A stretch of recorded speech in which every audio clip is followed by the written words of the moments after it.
நாங்க இப்ப 1.8க்கு வந்தோம்னா இந்த வேலை சூழல், அதாவது புறச்சூழல்ல இருக்கக்கூடிய வேலை சூழல் அல்லது அந்நிய சூழல்ல யார் இருக்கிறாங்க அதை நாங்க விரிவா பார்த்துட்டோம்.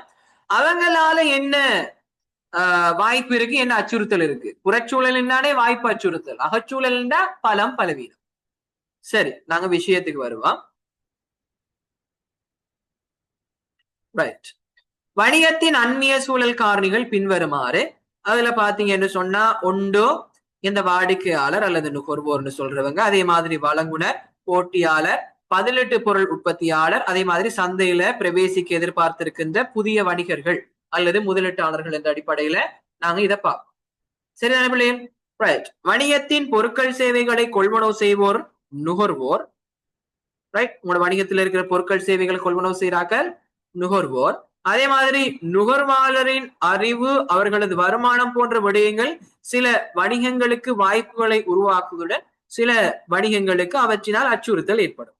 அது எங்களுக்கு தெரியும். அதே மாதிரி வணிகத்துக்கு தேவையான வளங்களை வழங்கும் நபர்கள், அப்ப தேவையான மூலப்பொருட்களை வழங்குறாக்கள் தான் வழங்குனர்களாக இருப்பாங்க.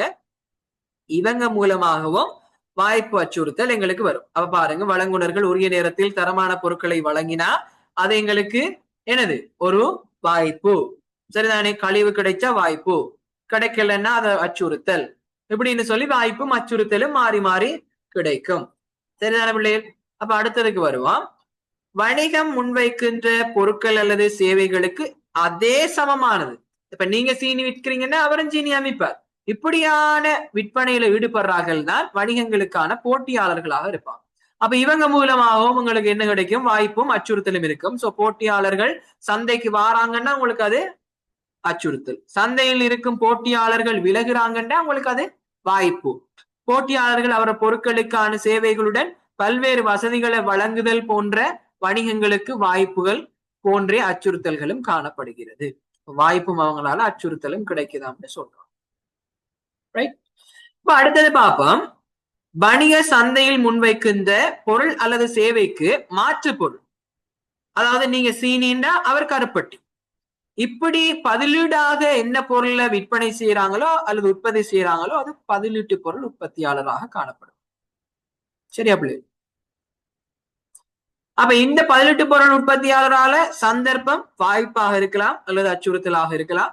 அதே மாதிரி பாருங்க, சந்தையில் பிரவேசிப்பதற்கு எதிர்பார்ப்புடன் இருப்பவர்களும் கூட இருக்கின்ற வணிகத்திற்கு வாய்ப்புகள் அச்சுறுத்தல் காணப்படும். எதிர்காலத்துல நிறுவனத்துக்குள்ள வர இருக்கின்ற வணிகர்களாலையும் என்ன இருக்கும், உங்களுக்கு வாய்ப்பும் அச்சுறுத்தலும் காணப்படும் என்று சொல்லிட்டு சொல்றாங்க. சரியான பிள்ளைகள்? சோ இந்த அடிப்படையில தான் நீங்க 1.8 பார்க்க வேண்டியதா இருக்கு. அப்ப அந்நிய சூழல்ல அந்த விஷயம் சொல்லப்படுது. அதே மாதிரி தான் அந்த புறச்சூழல்ல காணப்படக்கூடிய இன்னும் ஒரு விஷயம் பேரின சூழல் அல்லது பேரண்ட சூழல் என்று சொல்லக்கூடிய விஷயம். சோ அந்த விடயம் என்னன்னு சொல்லிட்டு நாங்க என்ன செய்யணும், அடுத்ததாக பார்க்க வேண்டும்.